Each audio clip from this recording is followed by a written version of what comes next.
fantastic day. So today I'm going to be showing you how you can make a dream catcher.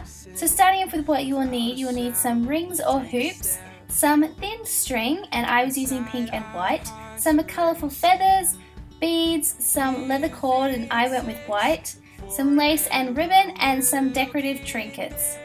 Together. So to begin making these fabulous dream catchers, you're first going to want to take a hoop and your leather cord.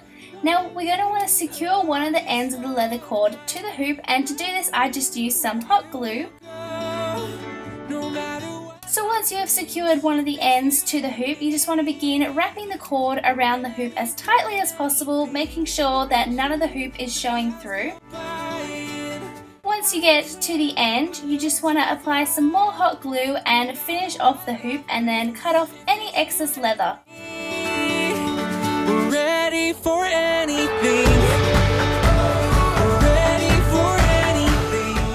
So to create the web design on the inside of the dream catcher, you're going to want to take a long length of the thin string and wrap it around a small piece of cardboard.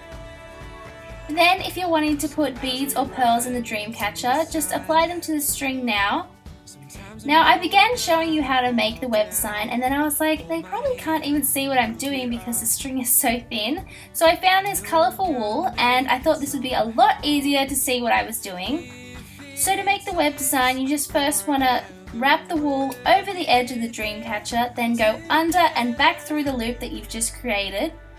So you want to do this all the way around the outside of the dream catcher, and then to do the next layer you want to go to halfway of that first length and then just repeat the process. Now hopefully what I just said made some sense, but if it didn't, just re-watch this part of the video and I'm sure you'll get the hang of it.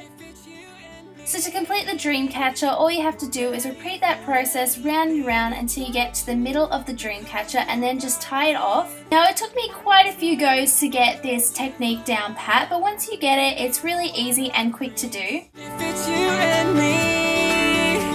We're ready for it. Now to place a bead in the dream catcher, all you have to do is take one bead aside and then thread the string and the rest of the beads through the loop.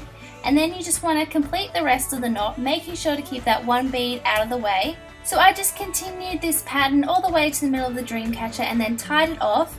And then to hide the knot, I placed a bead with hot glue gun in the middle. On one of the dream catchers that I made, I thought a trinket hanging in the middle would look so pretty, and I love how it turned out. So now is the fun part, and it's time to decorate the dream catcher, and you can get creative and use whatever you like, but what I used mostly was lace and ribbon and some beads. I also used little trinkets. I found some little silver leaves, which I thought was so pretty, and I also found some silver chain, and I found both those things in the jewelry making aisle. I'm not even sure if that's what the aisle is called, but that's the section of the craft store that I found it, and you can just get creative. What I found I used a lot of was the ribbon and the lace because it looked so whimsical and pretty, and yeah, I love how this dream catcher turned out. Now here's a helpful tip for threading the beads onto the ribbon. First, take a length of super thin wire, this is actually jewelry wire, and then fold it in half and then thread that onto the bead. Next, taking your lace or ribbon, just thread that through the metal opening part and then pull the bead off the end, and then the bead will be securely fastened onto the lace, and I just thought that was really cool and really helpful. To attach the feathers to the dream catcher, I took that thin jewelry wire and just wrapped it around the feathers and the lace, and I found that this was a really cool way to do it because you couldn't see the wire because the feathers are so fluffy. Now to hang up the dream catcher, I just took that leather again and tied it to the top. So this is just another one of the dream catchers that I decorated, and like I said, get creative with it and decorate them however you want. If you want, you can do what I did and look up other pictures of dream catchers to get inspiration. So there we go. I hope you guys enjoyed this video and you are having a lovely day. Don't forget to subscribe if you haven't already, and thank you for watching. Bye!